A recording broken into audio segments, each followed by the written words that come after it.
Señor, enséñanos a orar, enséñanos a amar, para que se haga en mí tu voluntad. Te doy gracias porque has hecho demasiado, que por mí hasta tu sangre has derramado.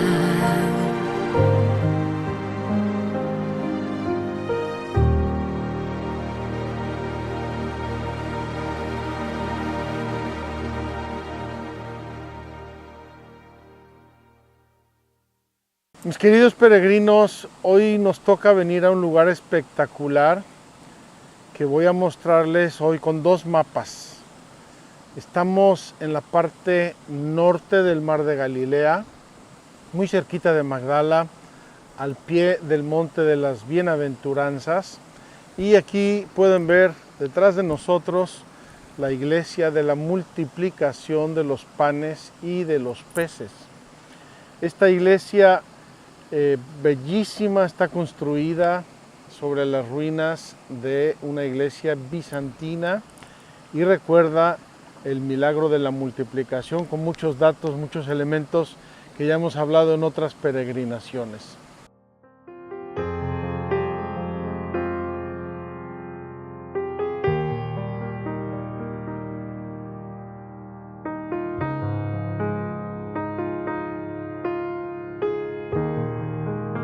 Queridos peregrinos, aquí tenemos hoy dos mapas para entender mejor en dónde estamos. Como les mencioné, estamos en la parte norte del mar de Tiberíades, que se llama Tabga. Está aquí, no sé si lo alcanzan a ver, el mar de Tiberíades. Magdala está de este lado, Tiberíades, Magdala, y un poquito más al norte está Tabga. Vamos a verlo con otro mapa que es más grande y más claro. A ver si nos podemos enfocar bien. Pueden ver, este es un mapa de la Galilea en tiempos de Jesús. No lo había yo enseñado, este es súper tecnológico. Y aquí está el mar de Galilea, aquí está Magdala, de donde salimos, nuestra base. Y aquí tenemos tres especies de anclas. Señala Betsaida, el pueblo de Pedro, Andrés y Felipe. Señala Cafarnaún, el pueblo de Juan, Santiago y Mateo.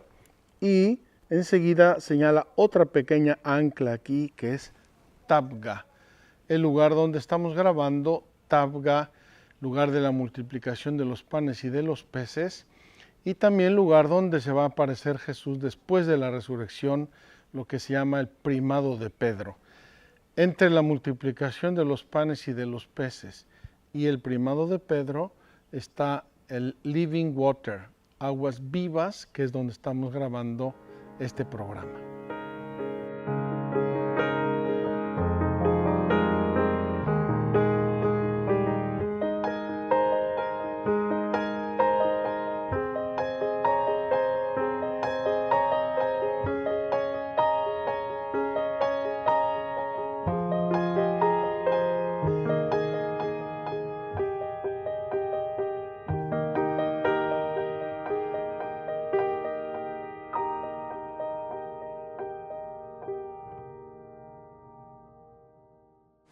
Hoy estamos iniciando, después de la introducción que hicimos ayer, estamos iniciando un tema bellísimo, profundo del catecismo, que es la revelación de la oración en las Sagradas Escrituras, la revelación de la oración. Es decir, Dios nuestro Señor quiso, además de crearnos, además de darnos muchos elementos necesarios para la vida humana, personal, social, etcétera, etcétera, Dios nuestro Señor revela, y vamos a ver cómo, revela la oración. Y hoy vamos a tratar una especie de introducción a este tema de la revelación, donde vamos a hacer un recorrido velocísimo de toda la Sagrada Escritura. Vamos a ver como una especie de introducción. Hoy vamos a dar una saboreada, si me permiten, y lo vamos a hacer con la Sagrada Escritura, con un pasaje bellísimo que todos amamos y que todos queremos mucho. Y no vamos al lugar porque ya hemos ido muchas veces, pero este lugar nos recuerda ese encuentro de Jesús. Me refiero al pasaje de la Samaritana. Vamos a tomar la Sagrada Escritura, capítulo 4 del evangelista Juan, y con Juan en la mano vamos a ver cómo Dios nos revela la oración. Vamos a ver qué nos dice hoy San Juan, capítulo 4. Dice así, salto algún versículo inicial. Llega pues a una ciudad de Samaria llamada Sicar, cerca de la heredad que Jacob dio a su hijo José. José y Jacob, estamos hablando del nieto y bisnieto de Abraham. Estamos al inicio de la Sagrada Escritura. Allí estaba el pozo de Jacob. Jesús, que se había fatigado del camino, estaba sentado junto al pozo. Era alrededor de la hora sexta. San Juan siempre nos ubica los hechos en una hora, en un momento, acaso porque le refirieron los protagonistas o porque él mismo fue protagonista de hechos que recuerda perfectamente hasta qué hora sucedieron. No estamos en el pozo de Jacob, pero sí estamos en un manantial bellísimo. Este lugar se llama Living Water, Aguas Vivas. Aguas Vivas es uno de los muchos manantiales que hay en los alrededores del mar de Galilea, y esta es una propiedad que cuidan las hermanas franciscanas del Corazón Inmaculado de María, las mismas que tienen el Monte de las Bienaventuranzas, a cuyo pie estamos en este momento. Llega pues Jesús, cansado del camino, y se sienta junto al pozo. Era alrededor de la hora sexta. Llega una mujer de Samaria a sacar agua. Jesús le dice: dame de beber, pues sus discípulos se habían ido a la ciudad a comprar comida. Le dice la mujer samaritana: ¿cómo tú, siendo judío, me pides de beber a mí, que soy una mujer samaritana? Les recuerdo que había una rivalidad enorme entre judíos y samaritanos. Jesús y la mujer, en este pequeño diálogo emerge el problema de la rivalidad, porque los judíos no se tratan con los samaritanos. Jesús le respondió, y aquí comienza el centro de nuestro tema de hoy: si conocieras el don de Dios y quién es el que te dice dame de beber, tú le habrías pedido a él y él te habría dado agua viva. Le dice la mujer: Señor, no tienes con qué sacarla y el pozo es hondo. ¿De dónde pues tienes esa agua viva? ¿Es que tú eres más que nuestro padre Jacob, que nos dio el pozo, y de él bebieron él y sus hijos y sus ganados? Jesús le respondió: todo el que beba de esta agua volverá a tener sed, pero el que beba del agua que yo le dé no tendrá sed jamás, sino que el agua que yo le dé se convertirá en él una fuente de agua que brota para la vida eterna. Le dice la mujer: Señor, dame de esa agua para que no tenga más sed y no tenga que venir a sacarla. Vamos a terminar aquí nuestra reflexión evangélica y nuestra lectura del Evangelio. El pasaje sigue, es bellísimo, pero este es el momento de la introducción y este es el momento en donde se trama lo que Jesús le va a decir luego a la samaritana. Quiero subrayar aquí dos cosas y son el tema fundamental de hoy. Primero, Jesús habla con esta mujer de la sed. Jesús mismo está experimentando sed. La mujer no sabe cómo saciar la sed de Jesús porque es su enemigo, etc. Pero Jesús pasa de la sed física, de la sed biológica, pasa a una sed espiritual, una sed que salta hasta la vida eterna. Entonces, ¿qué es lo que nos está declarando Jesús con este pasaje? Nos está diciendo una cosa importantísima. Tú experimentas la sed, ¿sí? ¿Alguien te enseñó a sentir sed? No. Es algo que experimentamos y que sentimos desde pequeños. Un niño pequeño, bebé, tiene sed y llora. Quiere agua, quiere beber, quiere amamantarse. Crecen y los niños empiezan a juguetear, a correr por los jardines, por los patios y van a su mamá, mamá, quiero agua, dame de beber. Y así, durante toda nuestra vida, tenemos una sed biológica. Es algo de nuestra naturaleza, es algo de nuestro ser. Nadie puede decir, no quiero tener sed o no quiero sentir la sed. Nadie puede decir, a mí no me interesa beber. Nadie puede decirlo porque es parte de mi ser. Es parte de mi creación, es parte de todos esos elementos con los que Dios nuestro Señor me dotó cuando me hizo una criatura suya amadísima y cuando me dio todos los elementos que constituyen mi ser. Nadie me ha enseñado a amar a mis padres, pero yo los amo desde pequeño, los he amado, he visto a mis hermanos que los amaban, que los abrazaban, que los besaban y así yo aprendí a amar a mis padres. Hay una serie de elementos constitutivos esenciales al ser humano de los cuales no podemos renunciar. Si lo renunciamos de algún modo son una patología, pero son nuestro ser, son parte de nuestro ser. Nadie me ha enseñado a mí a hacer la digestión, pero yo sé que cuando como hago la digestión. Entonces, dice Jesús en este pasaje a la samaritana, mira, así como tú tienes en tu ser físico, en tu ser biológico, tienes una sed, tú tienes otra sed. Y esa otra sed solamente yo te la puedo saciar. Y es la sed de Dios. Es la sed de eternidad. Lo decíamos ayer. Es la sed de unidad. Es la sed de belleza. Es la sed de amor.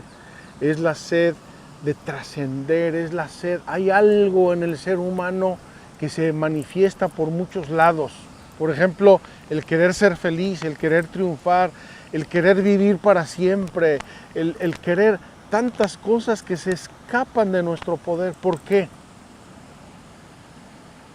Porque Dios puso en nuestro ser una sed de Él, una sed que solamente puede saciar Dios y las cosas de Dios. Entonces, viendo este bellísimo manantial, porque aquí está manando el agua en Tabga. Tabga es un nombre griego, una deformación de un nombre griego original, Heptapegón, el lugar de las 7 fuentes. Viendo esto, entendemos perfectamente lo que quiso decirle Jesús a la samaritana y lo que quiere decirnos a Jesús a nosotros casi en el inicio de nuestra peregrinación cuaresmal. Tienes una sed, estás programado para algo trascendente, maravilloso, no te puedes tú contentar con cosas pequeñas, inmediatas, que no te llevan a Dios. Esta es la introducción evangélica que hacemos en este lugar bellísimo y evangélico, Tabga, el lugar de la multiplicación de los panes y de los peces. La misa de hoy, lo veremos luego, comienza con una invocación En el antífona de entrada dice, invoqué al Señor, levanté los ojos al cielo. Es decir, necesito dirigirme a un alguien que satisface, el único que satisface plenamente las necesidades de mi ser, esa sed, como la hemos definido, siguiendo a Jesús. Pues bien, vamos hoy a tratar solo 2 puntos del catecismo, y es la vocación universal a la oración.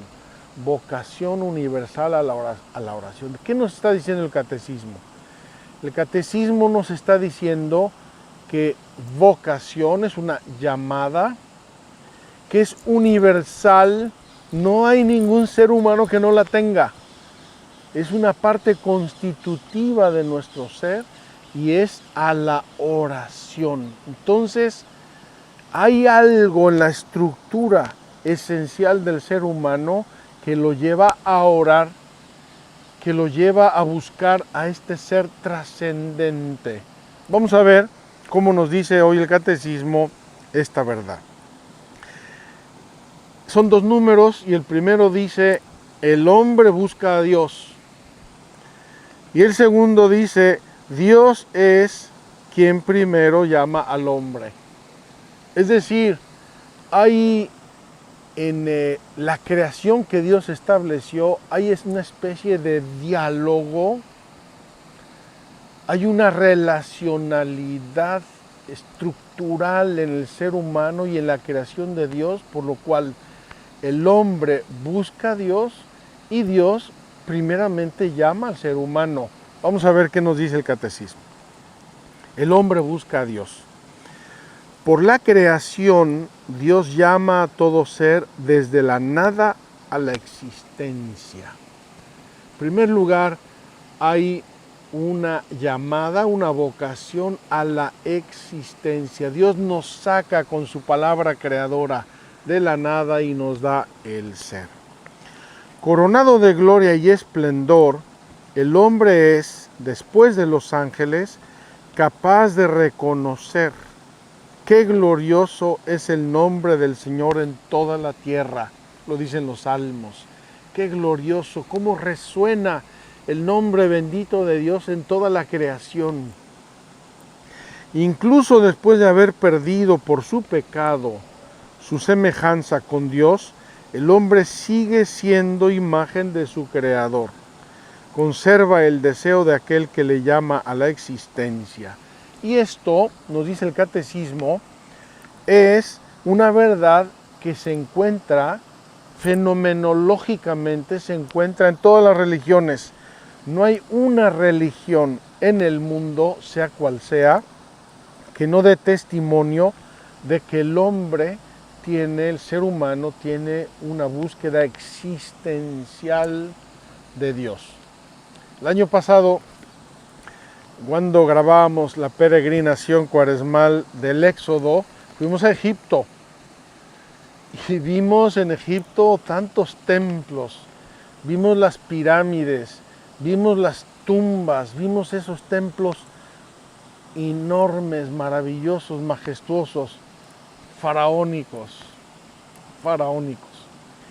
Pero podríamos recorrer así toda la historia de las civilizaciones, de todos los pueblos, de todas las latitudes, y los seres humanos han expresado siempre que hay alguien más por el cual vale la pena hacer sacrificios enormes, gastos enormes, trabajos enormes, caminatas enormes. ¿Por qué?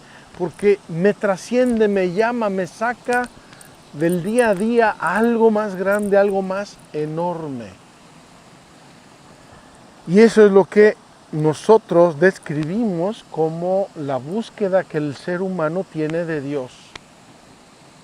En todas las culturas, yo soy mexicano, las pirámides de los aztecas, de los mayas, de los olmecas, de los chichimecas, de todos los mecas de México testimonian que el ser humano ve, siente un ser que lo trasciende desde todos los puntos de vista.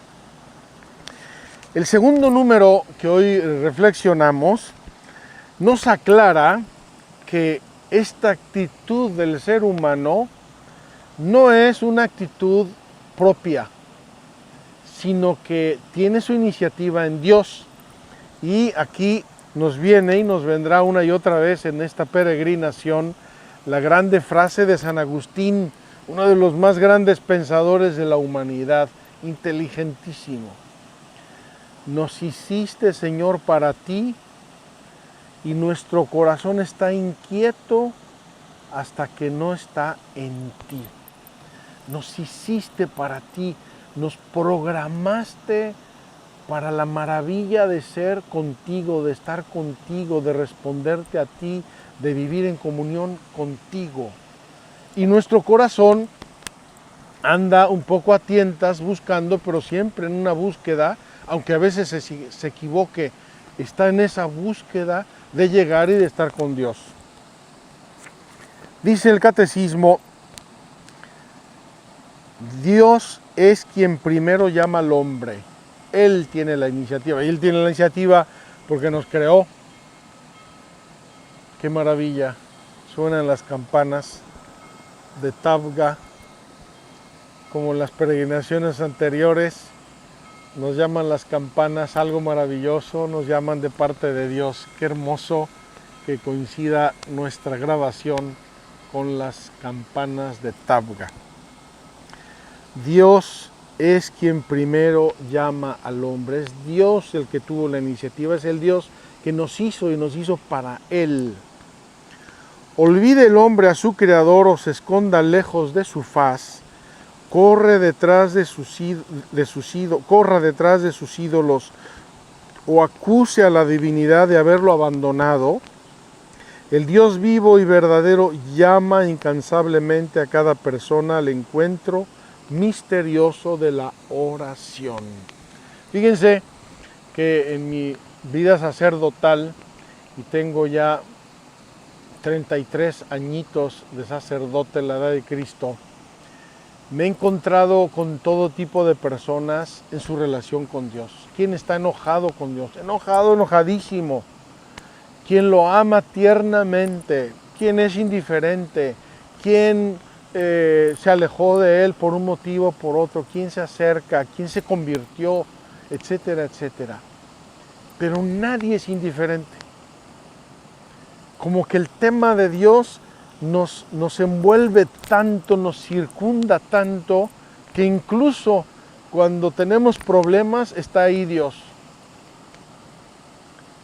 Incluso cuando escupimos al cielo, como decía Napoleón, cuando escupimos al cielo, le estamos escupiendo porque creemos que hay alguien ahí. Esta iniciativa de amor del Dios fiel es siempre lo primero en la oración. La actitud del hombre es siempre una respuesta. A medida que Dios se revela y revela al hombre a sí mismo, la oración aparece como un llamamiento recíproco, un hondo acontecimiento de alianza, una conversación. A través de palabras y acciones, tiene lugar un trance que compromete al corazón humano. Este se revela a través de toda la historia de la salvación.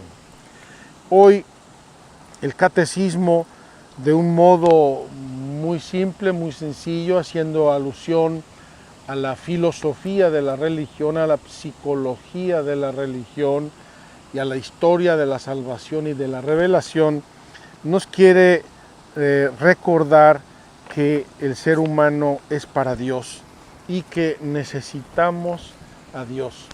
Fíjense hasta qué punto lo necesitamos. Hay una comparación que a mí me sigue subyugando, me enamora, me entusiasma, me dice mucho. Escuché hace unos días cuántas células tiene el ser humano. El ser humano tiene trillones de células, trillones, es decir, millones de millones de millones, un ser humano. Y todas esas células están interconectadas por trillones de sistemas biológicos. nuestro cuerpo, cada individuo tiene trillones de células y billones de sistemas y de interconexiones para que funcione mi cuerpo y funcione bien. Y mi alma, y la parte espiritual, la parte psíquica, lo que está dando vida y ánimo a todos esos trillones de células y billones de sistemas, es mi alma. Si mi cuerpo lo tengo que alimentar 3 veces al día y darle de beber y descansar y cuidarlo y curarlo y atenderlo, ¿cuánto más mi alma? Por naturaleza, ya olvídense de la religión y de la fe, por naturaleza el ser humano necesita espiritualmente tantas cosas para que funcione espiritualmente, para que viva, para que crezca, para que madure, para que funcione. En esa parte, alma y cuerpo, ahí entra la llamada de Dios a la relación con Él, a la oración, a la vida de intimidad con Dios. Tenemos que pedirle a Dios. Fíjense, nosotros no vemos el oxígeno. Está aquí el oxígeno y gracias al oxígeno existe la vida. No lo vemos, no lo palpamos directamente y sin embargo sabemos que nos alimenta. Pues así nos tiene que alimentar la oración, porque la oración nos pone en contacto con Dios. Aquí terminamos nuestro segundo capítulo de nuestra peregrinación cuaresmal. Vamos a reconocer dentro de nuestro ser esa llamada, esa tendencia, esa sed. Qué maravillosa imagen nos enseñó Jesús, la sed.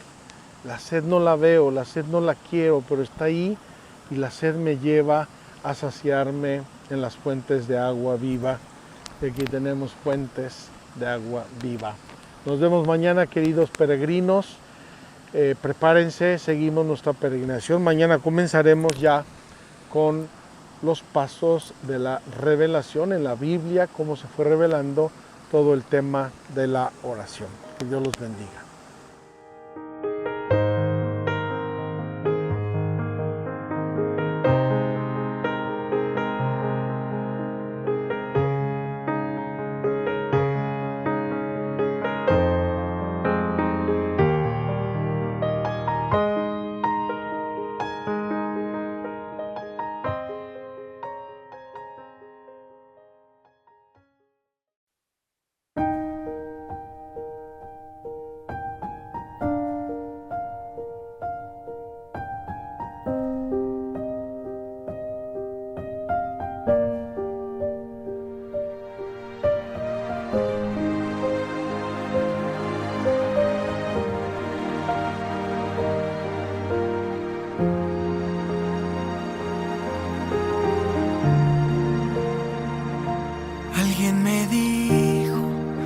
Postrando mis rodillas a tus pies, estarías cuando te necesitara.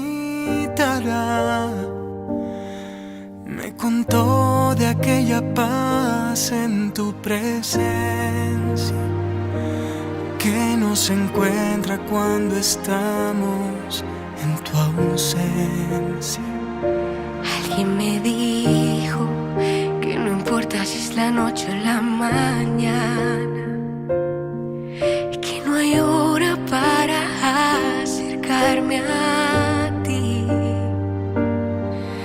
Para oírte no hace falta complicarlo, solo abrir mi corazón hasta escucharlo. Señor, enséñanos a orar, enséñanos a amar, para que se haga en mí tu voluntad. Te doy gracias porque has hecho demasiado, que por mí hasta tu sangre has derramado.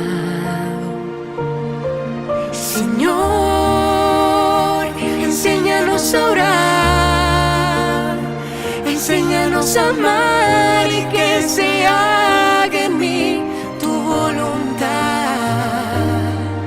Te suplico tu perdón si te he ofendido. Haz que para siempre sea mi corazón como el de un niño.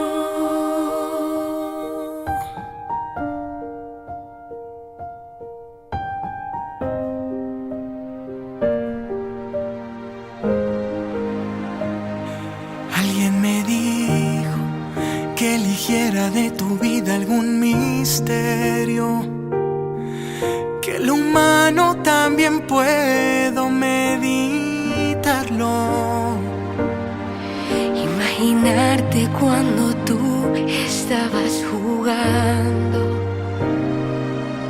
o cuando algo a ti te estaba lastimando. Señor,